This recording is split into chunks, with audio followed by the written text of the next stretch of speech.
Hello and happy Chanukah. Finally, we can say that word. Chanukah is here.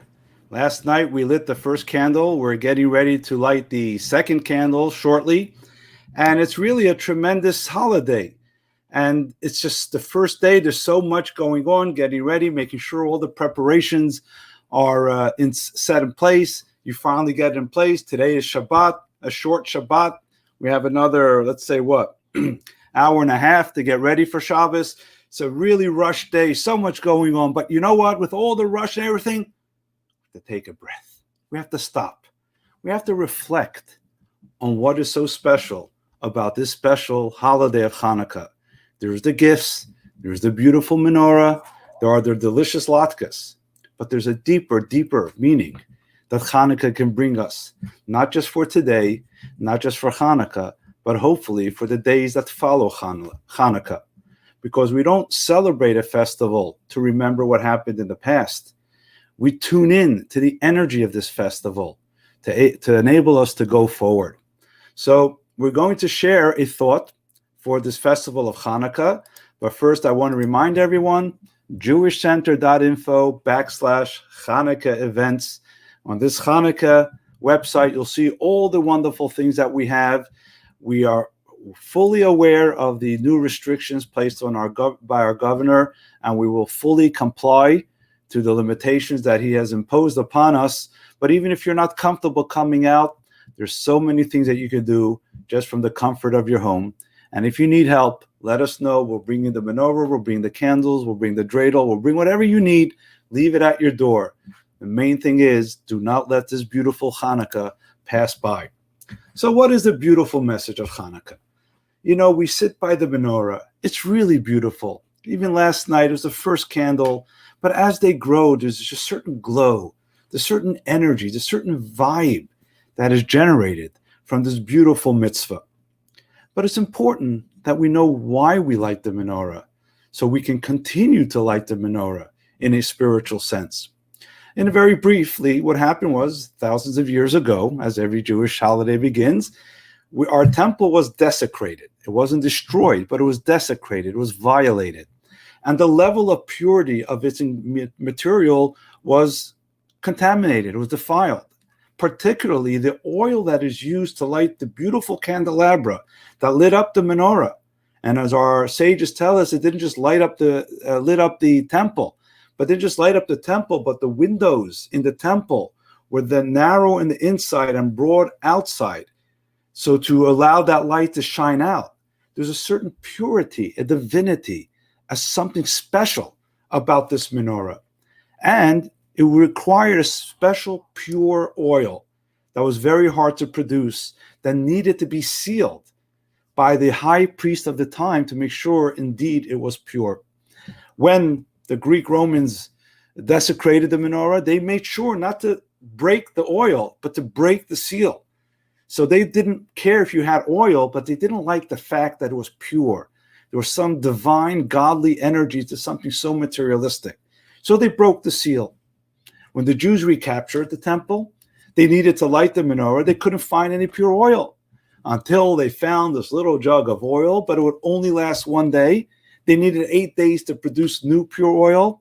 And this was the miracle of Chanukah, that this jug of pure olive oil, instead of lasting for one day, allowed the menorah to burn for 8 days. Now remember, my dear friends, we're talking about thousands of years ago. The menorah wasn't just an ornament in the house, in the building. That was the source of light, candelabras. It wasn't like, all right, till they get new oil, just use your regular electric. There was no electric. But there's another question that our sages ask. If there's no pure oil, you're allowed to use impure oil. Nothing would have happened. They would have used the impure oil since there was nothing available. And at that time, it would have been permissible to use impure oil. They could have used what they had, and then they would have brought more oil, and everything would have been fine. Not only that, God does miracles, but he doesn't just throw around miracles. When God performs a miracle, there's a reason. And therefore, the fact that the Jewish people chose to use only pure oil, and God chose to make a miracle that oil lasts for 8 days, although technically there was other oil, teaches us a very important lesson.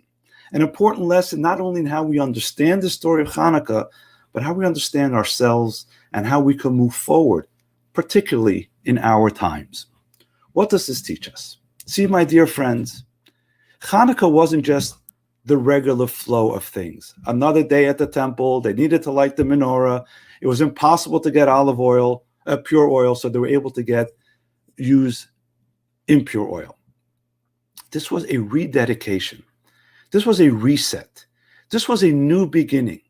The word Chanukah means Chanu Chavhei, which means a dedication. The temple was dedicated. We reestablished ourselves and began a new chapter in our commitment, our service in the temple. And when you begin something new, when something is in its infancy, when something is in its genesis stage, at that point, you must be as pure as possible. A new infant child is born. You don't just give him the regular junk food that we all eat. You make sure that the environment in the labor, in the maternity ward is pure. The food is pure. You're very gentle, because everything you do in the first few days, and first moments, days, and weeks and months of a human being's life is very critical and has an impact for the rest of the life. So what we could get away with eating later on in life, we dare not feed a newborn child. And it's like that in everything in life. As things go on, we learn to settle on certain things. But when we begin a process, it's very important that at the beginning of the process, you give it your best. You do the most that you can. You know, there's a saying, you don't have a second chance to make a first impression. A first impression is very important. That first interview, although we all know when we interview someone, when you're dating someone, that the way they are on the first date, the way they are in the first interview is not going to be the way they're going to behave for the rest of the life. But there's still things that give off signals and how they prepare for beginning this new phase. That is very important. You know, there's this very incredible study by Professor Lisa Kahn. She's a Yale professor. And she observed people who began their jobs between 1979 and 1989. And she observed them over a 20-year period. And she made the following observation, that those who began their jobs, their career path, in a downturn economy did not end up as successful 20 years later as those who began their jobs when the economy is booming, for a very simple reason. When there's a downturn economy, employers aren't that eager to set up the employee in the best terms. There's no competition. So you can really get someone to work for you on the cheap. So if you're starting out on a lower pay scale, as you're increased, the increase is always relative to how you began. But those who began their careers in a booming economy where there's competitiveness and who could retain talent, and we know what happens then. The whole package, the payment, the compensation is through the roof, because you need to get the good talent. So when you start on a higher level, 20 years later, you're doing a lot better. Because when you are beginning, when you're at the outset of a journey, when you're at the outset of life, when you're starting a new page, it's very important to be very focused that how you start is positive, is pure, and is truly in a way that is ideal. And that's what Chanukah is about.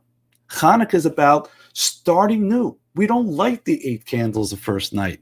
We light 1 candle the first night. It's a little infant. But that 1 candle is the difference between life and before life. Before you light the first candle, it's darker. Relative, or let's say there's no electric, it's dark. The first candle is the most critical because that breaks the darkness. Every other night just builds on that foundation. And this is what Chanukah has to teach us. The importance in our life, even as we go through life. We're not infants anymore. But in a sense, every day we begin in infancy when we wake up in the morning. And that's why Right when you wake up in the morning, according to Jewish tradition, you say the Moda Ani. There's a prayer. The first moment of your consciousness of the day, after you probably snoozed a couple of times, at least that's the way what I did this morning, after going to sleep very late. But when you finally are up, the first words are gratitude for life itself. Now, there may be many things that happen during the day that you're not grateful for. But as we mentioned a few sermons ago, if you start with gratitude, if your attitude is gratitude, you will find so many things to be grateful for. So how we start our day is very important. How we start our life is very important. And how we go through our day. We may not be perfect, and no one is perfect. And not everything is going to be perfect. Not everything we do we behave the way we should behave. But the question is not always how you're actually behaving. The question is, what is your core value that guides your behavior, that guides your life, that guides your choices? So even if you're having a rough day, take a deep breath. Return to that pure state, to that beginning.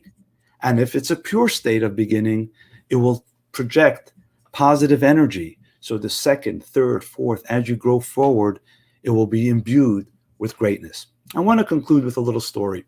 It's a famous story. I've mentioned it many times. Many rabbis mention the story, but this really, really gets to the crux of what the first candle of Chanukah is about and what it's meant to be for you. We know during the Holocaust, many, many parents, to save the lives of their child, gave up their children either for adoption or for safekeeping. While they were being taken away to the camps, they would smuggle the children to their non-Jewish neighbors to protect them. At least they won't die. In many of these instances, these families, as the children grew up in their homes, and nobody came to claim them because most of the cases, unfortunately, parents weren't alive. So these children became accustomed to their non-Jewish culture. Some of them converted, some of them didn't, but they grew up as non-Jewish people. Now, this is sad because a religion is very important. It's your spiritual connection. So these Jewish children, although they were Jewish, weren't being brought up Jewish, and in many cases were being brought up anti-Jewish. Now, after the war, it was May in 1945, there was a delegation of American rabbis that traveled to Europe to try to find these children, to bring them back to their Jewish roots. And one of the most famous stories that we all know of, many of us know of, most of us know of, is that of a Rabbi Silver, an American rabbi who went to look for these Jewish children. And he went to one of the monasteries in Europe, and he asked the head of the monastery, "I'd like to meet the Jewish children." And the head said, "How do we know who's Jewish? We have many children in this monastery. How do you know who's Jewish? And why should we give you non-Jewish children?" The rabbi said, "Do me a favor.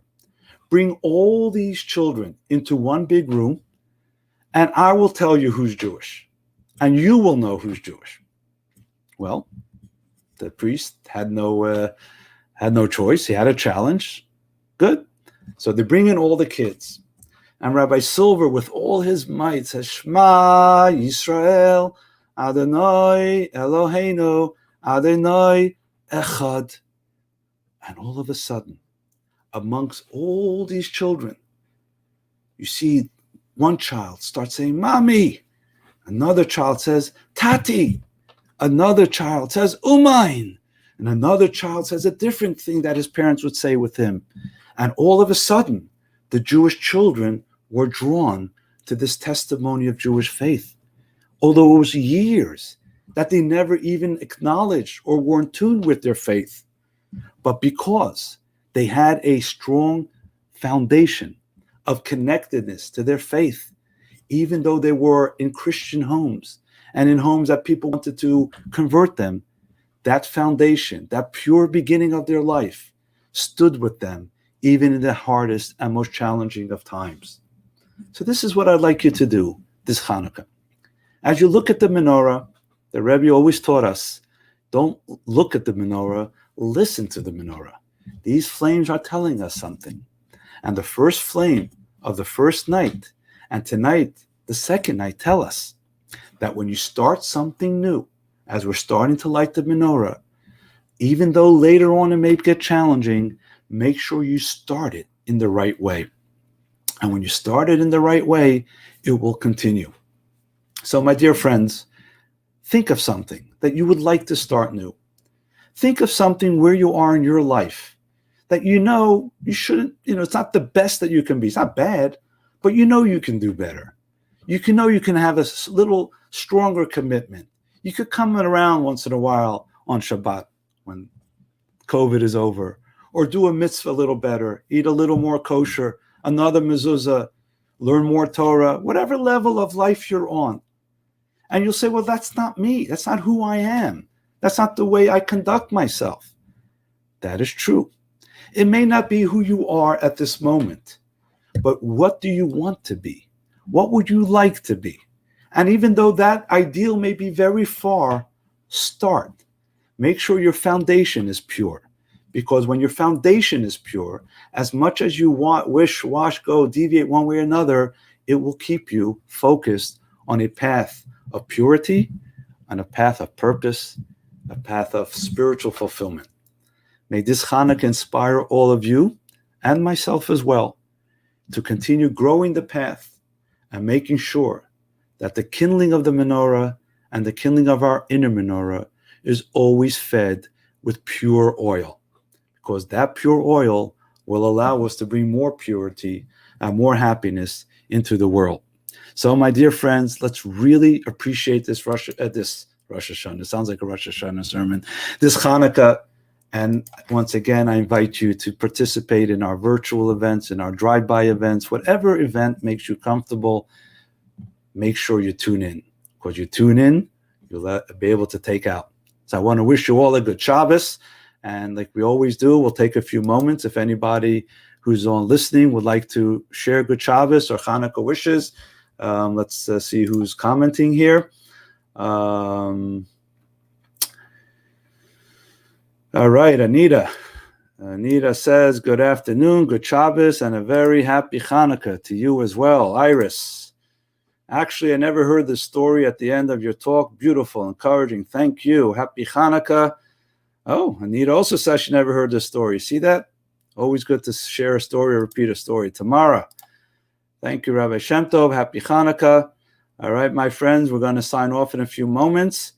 If anybody wants to squeeze in one more good Shabbos or happy Chanukah to the community, let's do so. Anna Sharf, happy Chanukah. Thank you. Happy Chanukah to you.